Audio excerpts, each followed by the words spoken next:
Today at Epworth, we are celebrating Asian American and Pacific Islander Heritage Month, and the pastor Jen asked me if I would participate. I was somewhat hesitant, but I agreed, and in the process writing this sermon, I learned a lot about Asian immigrants to the United States. Hoy estamos celebrando el Domingo de Herencia Asiática y de las Islas del Pacífico, y la pastora Jen me invitó a participar. Yo me sentí como que no estaba segura, pero en el proceso de escribir ese sermón, yo misma aprendí mucho de los inmigrantes asiáticos a los Estados Unidos. I don't know if any of you have seen a movie called Gentleman's Agreement, which depicted discrimination against Jews in the United States. I thought it was just a movie title, but I learned this week that movie title was from an actual informal agreement between the United States and Japan called Gentleman's Agreement of 1907, which was aimed to restrict the immigration of Japanese to the United States. Under this agreement, Japan denied passport to Japanese citizens who wanted to work in the U.S., and U.S. permitted immigration of students, business people, and spouses of Japanese who were already in the U.S. No sé si ustedes han visto una película que se llama Acuerdo de Caballeros, que era una película que hablaba de la discriminación de los judíos en los Estados Unidos.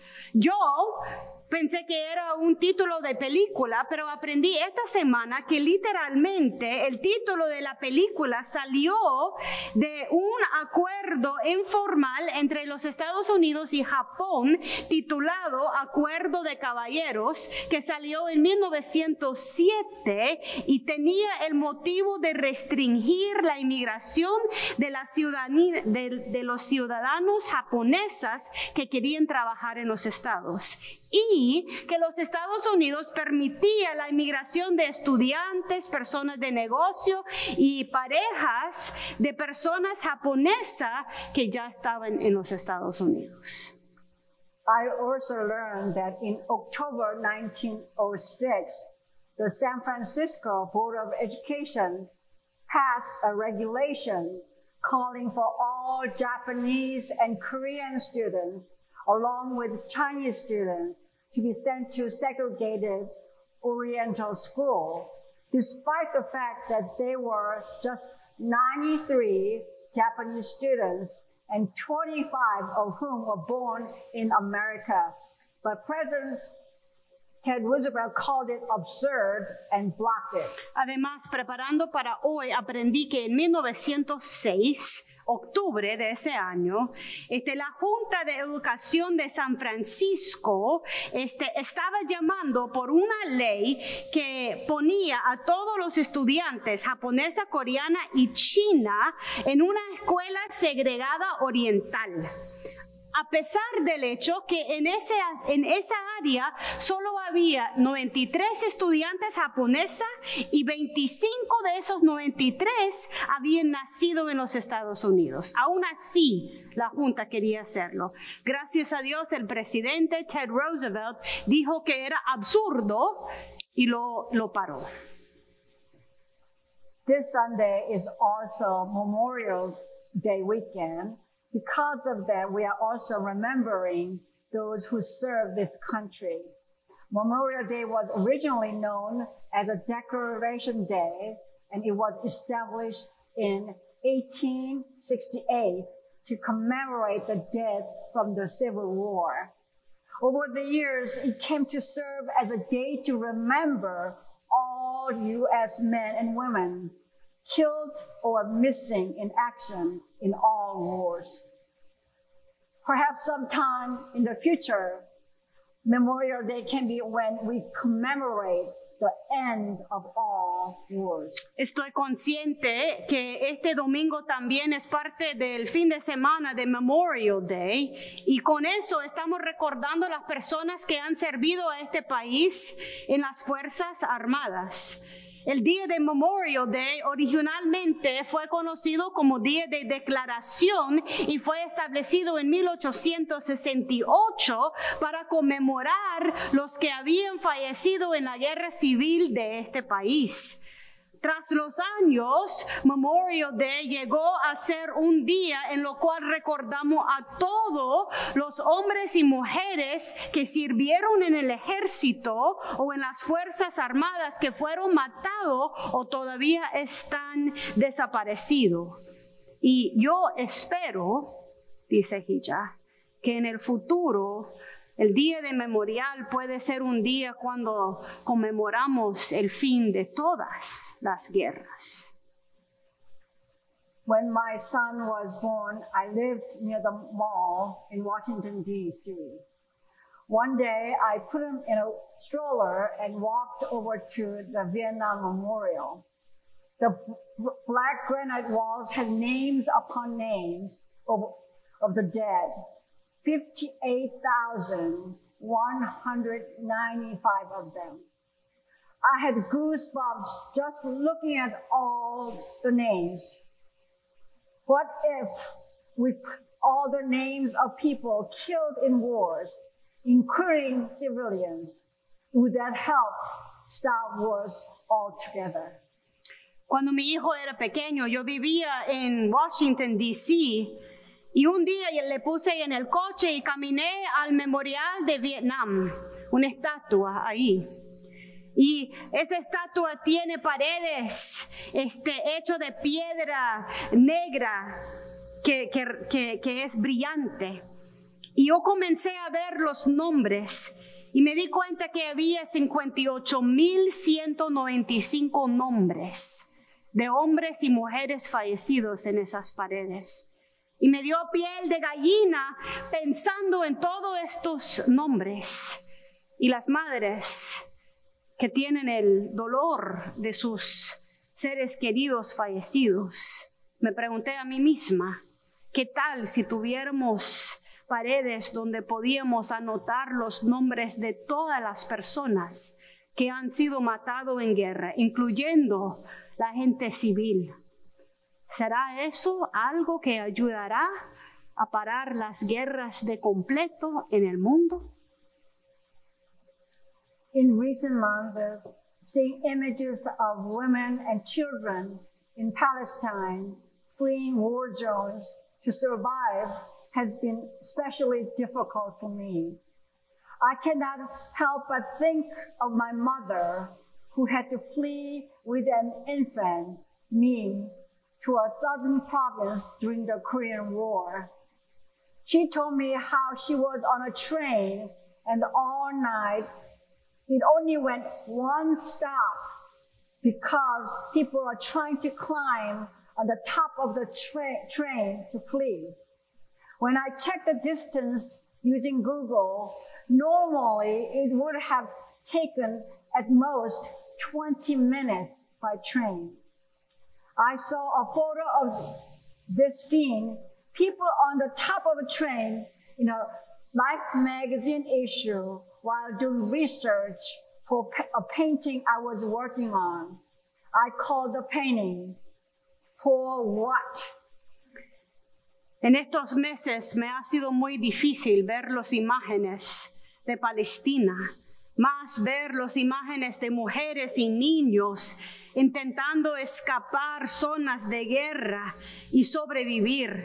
Para mí es muy difícil ver estas imágenes porque no puedo dejar de pensar en mi propia madre que tuvo que huirse con un infante en brazos, yo, durante la guerra coreana. Mi mami me contó cómo ella estaba montada en un tren toda la noche y el tren solamente avanzaba una sola parada, porque tantas personas estaban intentando montarse encima del tren que no podía avanzar.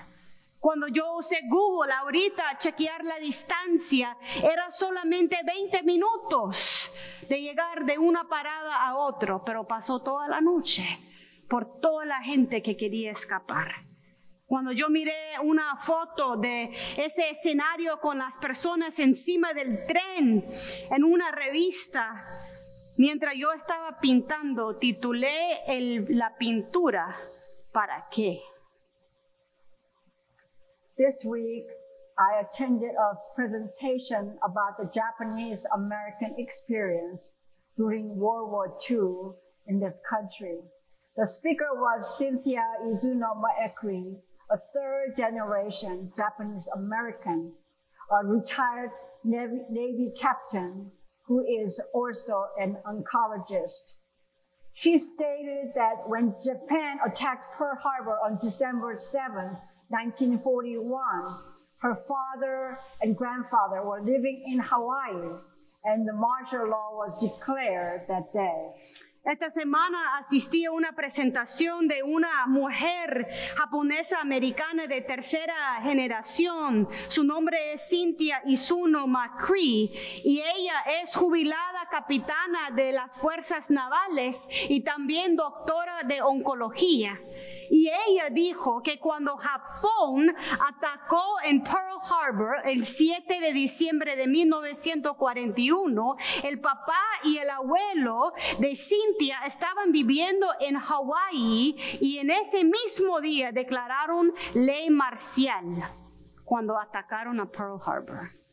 She said that though Japanese Americans living in the mainland U.S. were put in concentration camps, Hawaii refused to do that because of the sheer number of Japanese descendants living in Hawaii. If they were all locked out, it meant the whole economy of Hawaii would collapse. Because of that, only Japanese descendants who were considered leaders, civic leaders, teachers, landowners, and even judo instructors were taken to concentration camps. Her father was one of them, and he was sent to Camp Jerome in Arkansas. Her grandfather was arrested and sent to a prisoner of war camp in Louisiana.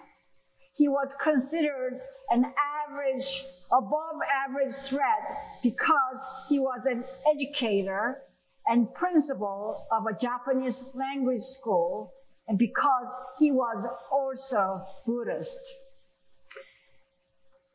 Esa Cynthia contó que los americanos japoneses viviendo en la parte de los estados 49 fueron puestos en campamentos de concentración, igual como la señora mayor estaba diciendo. Pero el estado de Hawái se negó a hacerlo porque la cantidad de personas de descendencia japonesa viviendo en Hawái era tanto que si hubieran encarcelado toda esa gente, hubiera paralizado a Hawái de completo. Entonces llegaron a solamente encarcelar las personas líderes que estaban de descendencia japonesa.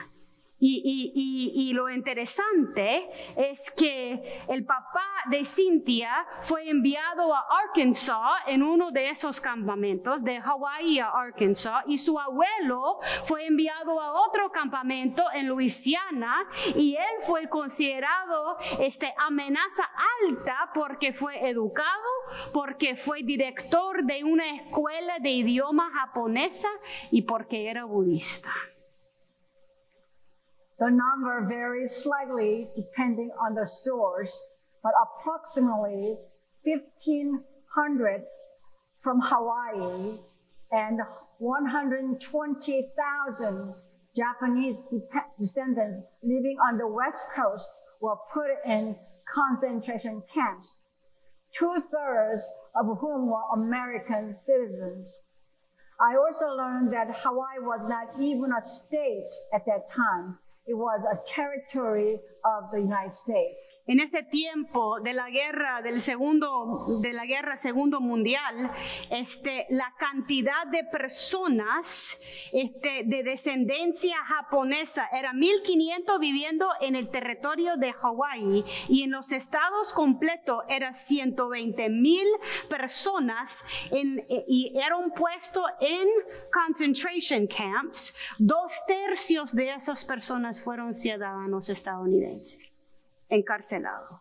Y a la misma vez aprendí que Hawái no era estado, era territorio de los estados en aquel entonces. Compared to these numbers, the U.S. government interned only 11,507 German descendants during World War II, although there were over 11.2 million Germans living in the United States. Y hay que ver la diferencia en el trato de los alemanes y los japoneses. Los alemanes, solo 11,507 de descendencia alemana fueron puestos en campamentos de concentración. 11,000 comparado con 120,000. I also learned that German descendants were persecuted during World War I.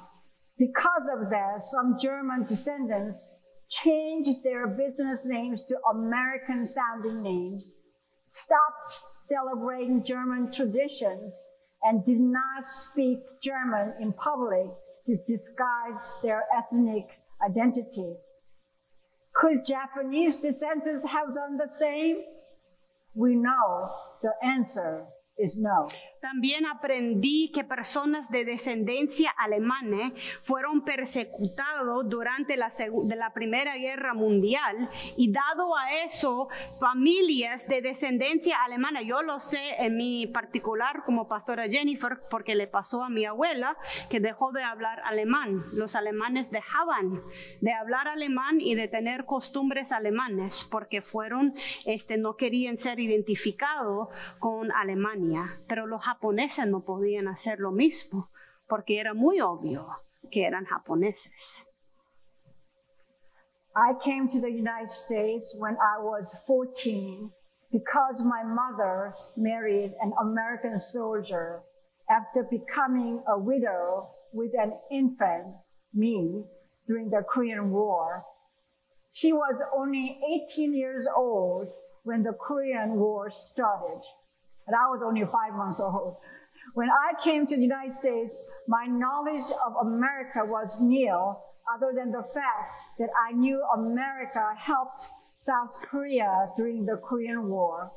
I saw the statue of General MacArthur in Incheon, where he landed with the United Nations troops.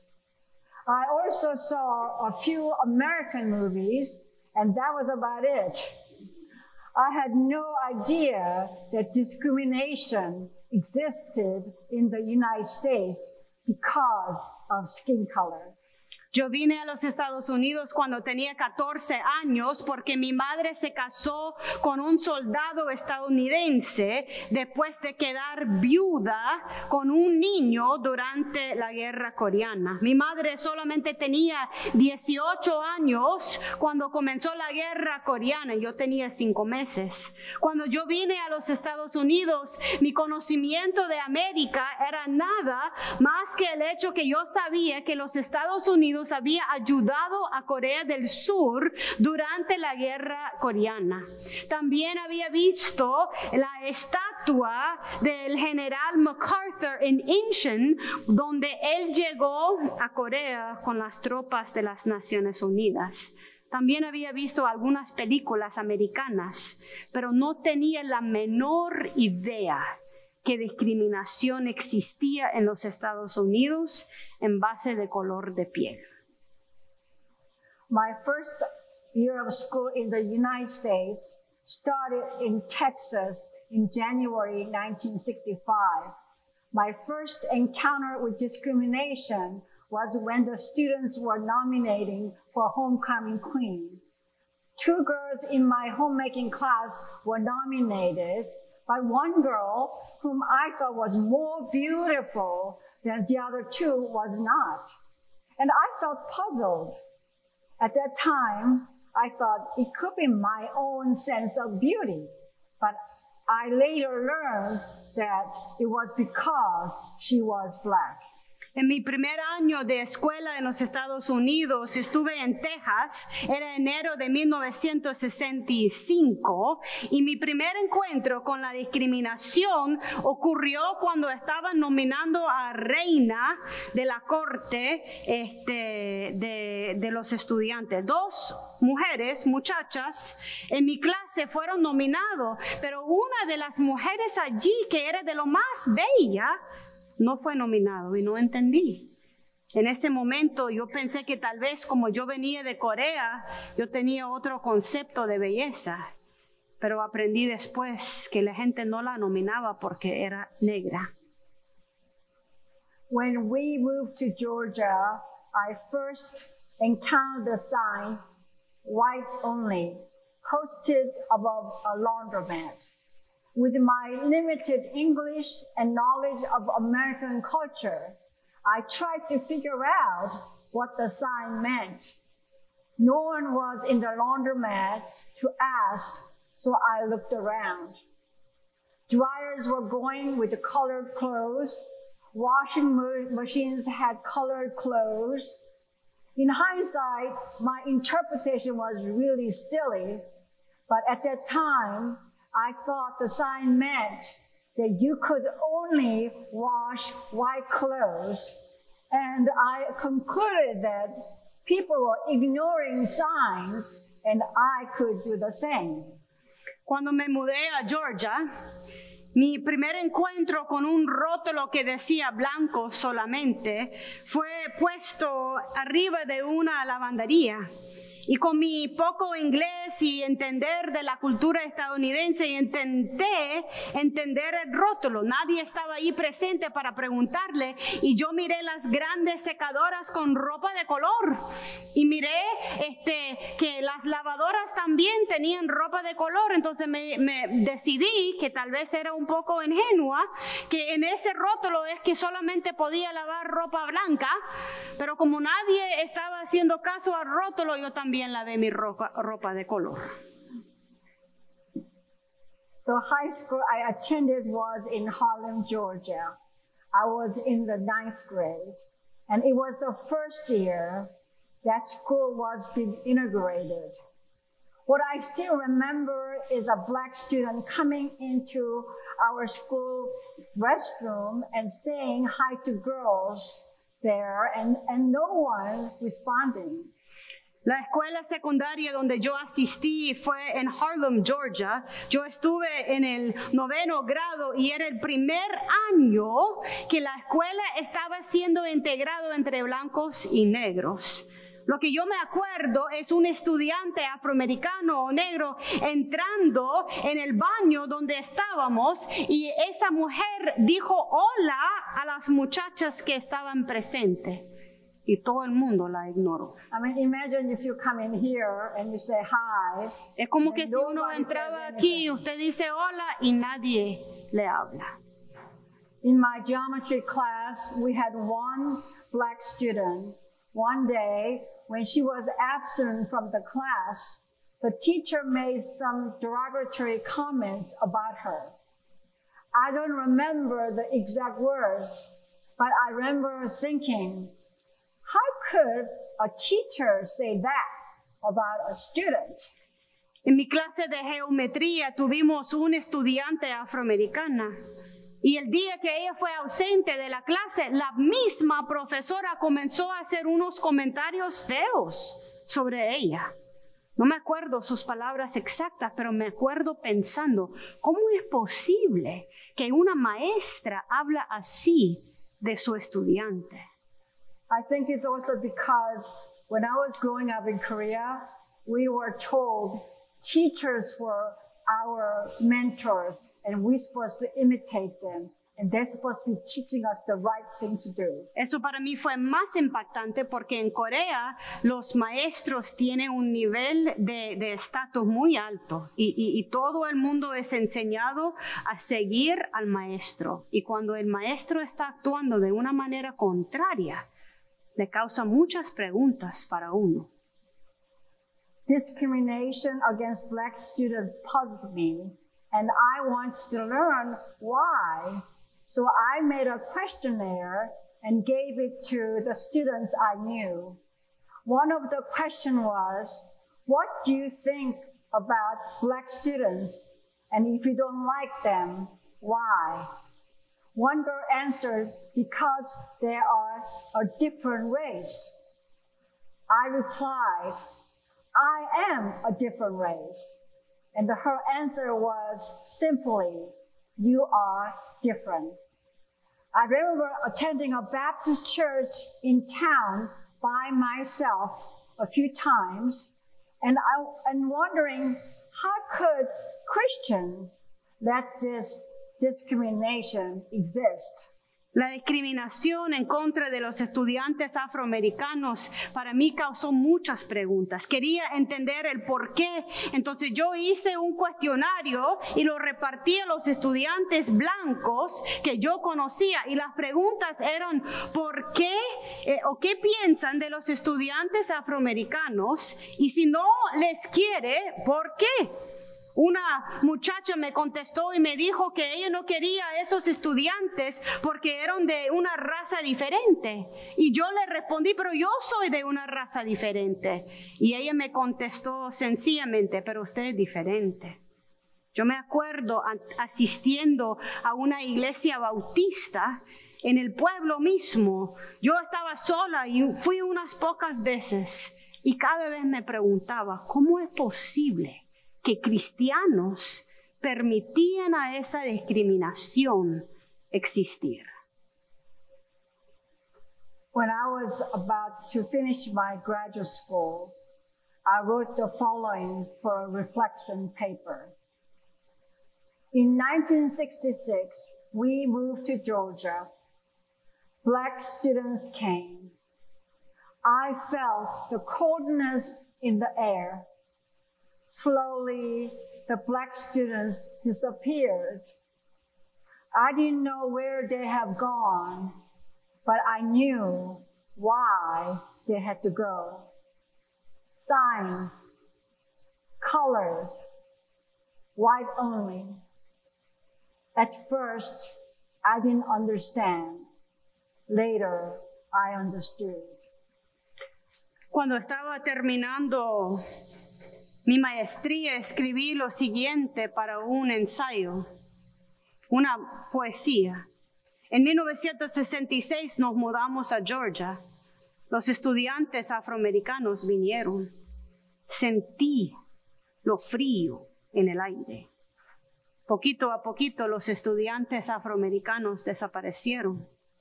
Yo no sabía dónde iban, pero yo sí entendía por qué tenían que salir. Los rótulos de color blanco solamente.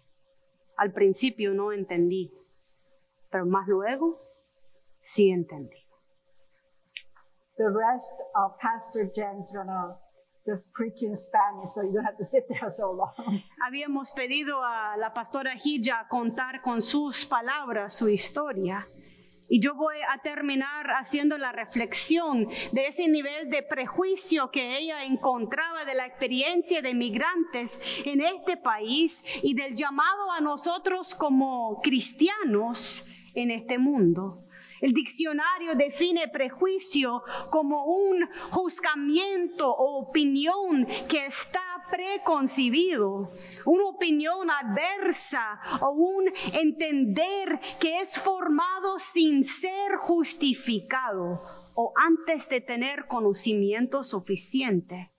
El prejuicio es una actitud irracional y muchas veces de hostilidad dirigido hacia un individuo, un grupo, una raza y muchas veces hacia el carácter de uno.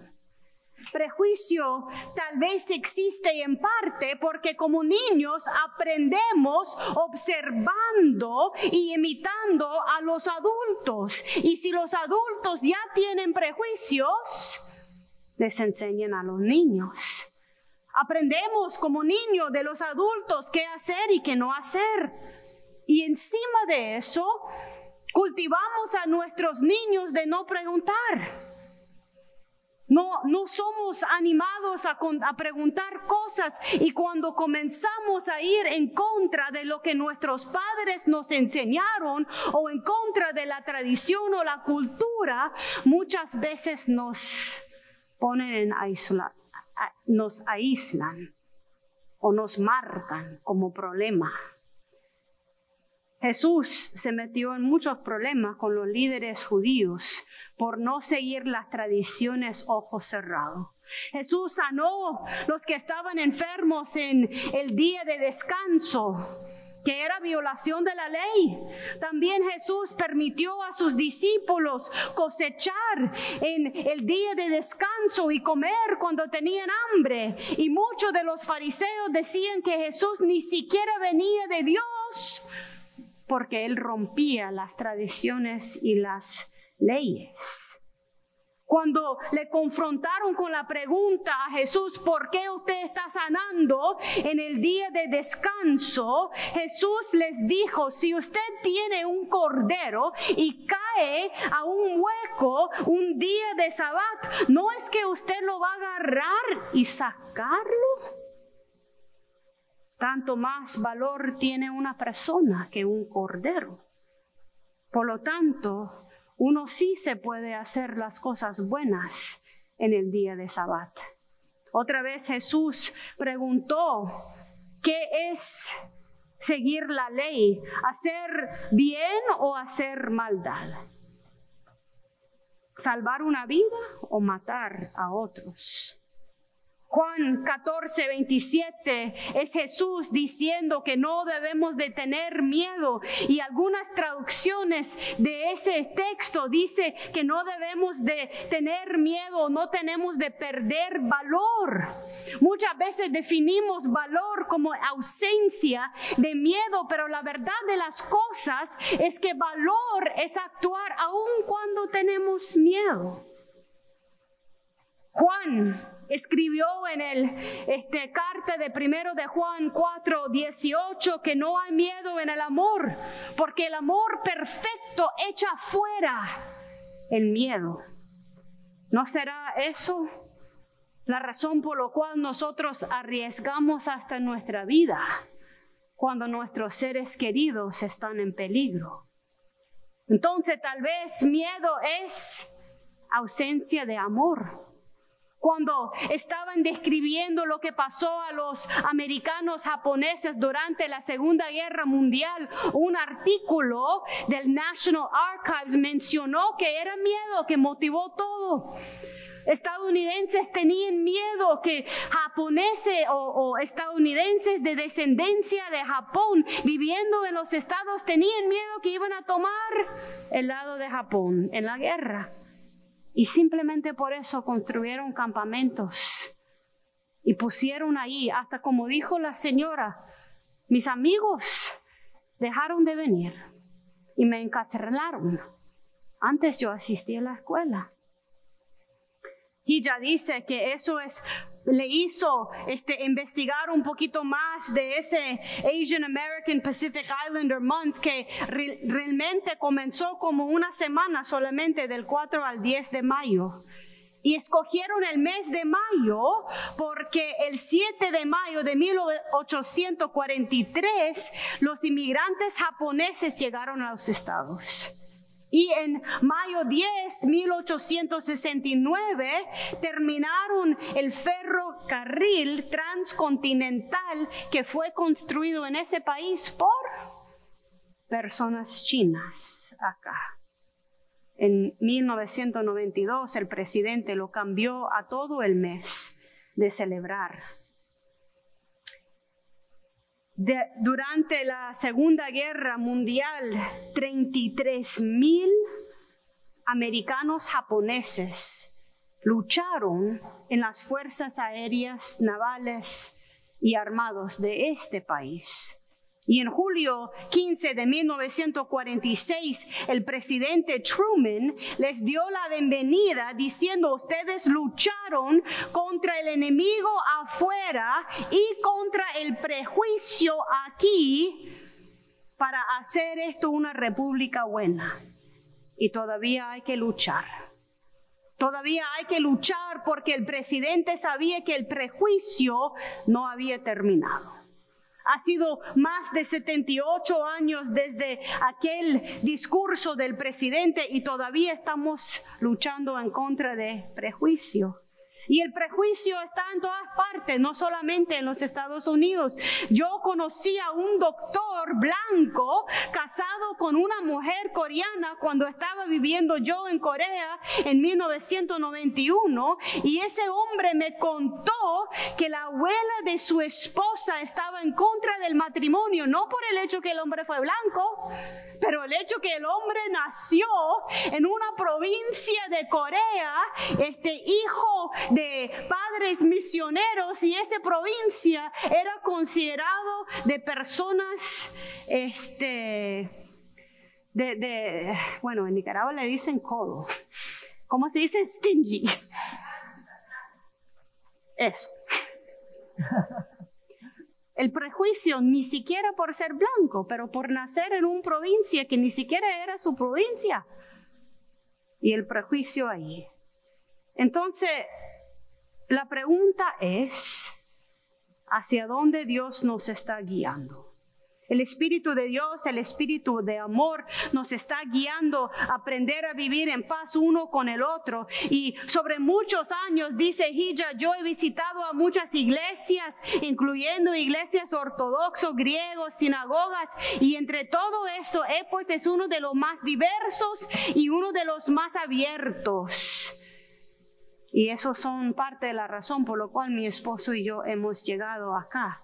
El título que yo hubiera puesto al sermón era ¿qué ves? Porque a veces nuestro comportamiento está en base de cómo estamos viendo el mundo. Hay un libro titulado Viendo con el ojo de la mente, y el autor dice que lo que nosotros vemos es diferente dependiendo de quiénes somos. Si hay una gran vaca acá, un matadero lo está viendo como bistec. Y un ciudadano urbanista está viéndolo como peligro.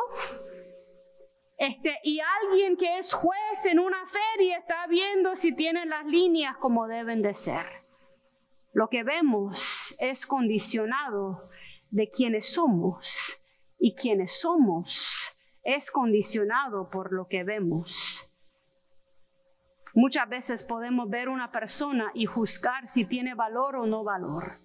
¿Cuántas veces en tu propia vida alguien ha deshecho tu valor porque no puede ver lo que Dios ha puesto adentro? Yo, dice Hilla, me gustaría escribir un libro. Y si lo escribo, lo voy a titular Mi Corea, Mi América y Mi Dios. Porque quiero llegar al punto a decir que no me define mi nacionalidad. Quiero ser definida por mi Dios. Durante mis años en el seminario, dice Hilla, aprendí de un teólogo, Dietrich Bonhoeffer, un alemán que participó en plan de asesinar a Hitler, y cuando se dio cuenta que estaba planeando, le pusieron en cárcel y eventualmente le mataron. Y Bonhoeffer, cuando estaba encarcelado, escribió esa poesía titulado ¿Quién soy yo? ¿Quién soy yo? Muchas veces me dicen, ¿soy la persona que otros dicen que soy? ¿O soy lo que soy por lo que yo sé de mí misma? ¿Quién soy yo? ¿Este o el otro? Hoy soy una persona y mañana otra persona. ¿Soy dos personas a la vez? Un hipócrita entre otros. ¿Quién soy yo? Se burlan de mí. Esas preguntas solitarias mías. Lo que sea que soy, Dios sabe. Y mi Dios, yo soy tuyo. Que llegamos a ser todos al punto de entendernos bajo la vista de Dios. A terminar, yo quiero que, y esto soy yo, no Hilla, Yo quiero que ustedes contemplan las cosas que le causan miedo en su vida. Si el texto bíblico nos dice en 1 de Juan 4 que el amor perfecto echa fuera el miedo, ¿cuáles son tus miedos?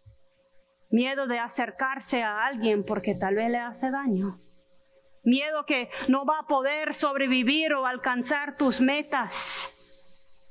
Miedo que las voces en tu cabeza que te dice que no puedes son ciertos. Y cuando esos miedos comienzan a levantarse en nuestras vidas, ¿cómo podemos llamar al Espíritu de Dios? Señor, venga acá a ayudarme a aplacar esos miedos para escuchar tu voz. Porque la persona que verdaderamente soy es la persona que usted dice. Es la persona que usted creó. Y si ves la historia de alguien como la pastora Hilla, como su mamá montado en ese tren con ese bebé en sus brazos, si ves la historia de la señora mayor japonesa, si ves tu propia historia, en esa historia hay momentos de miedo, pero algo de Dios no le permitió quedar donde estaba. El Espíritu de Dios guía y el Espíritu de Dios da fortaleza. Y el Espíritu de Dios remarca que no podemos ser cautivos de nuestros miedos. Porque si no caemos en prejuicio, venimos de inmigrantes a este país y participamos en los pecados del país en vez de llamar a lo que Dios quisiera. O peor, internalizamos nuestros miedos y nos quedamos poca cosa. Porque creemos lo que otros dicen, no lo que dice el Espíritu de Dios. Entonces hoy día, celebrando la gran historia de los migrantes asiáticos acá, el testimonio de Hilla, lleno del movimiento del Espíritu Santo. Hilla me contó, yo no quería ser pastora, pero Dios no me dejaba en paz. Y hay algo que Dios está ahí hincándole, le dice en Nicaragua, muévese, ahí te estoy hablando, ahí tenés cosas que hacer. Y en eso es el poder del Espíritu Santo en nuestras vidas.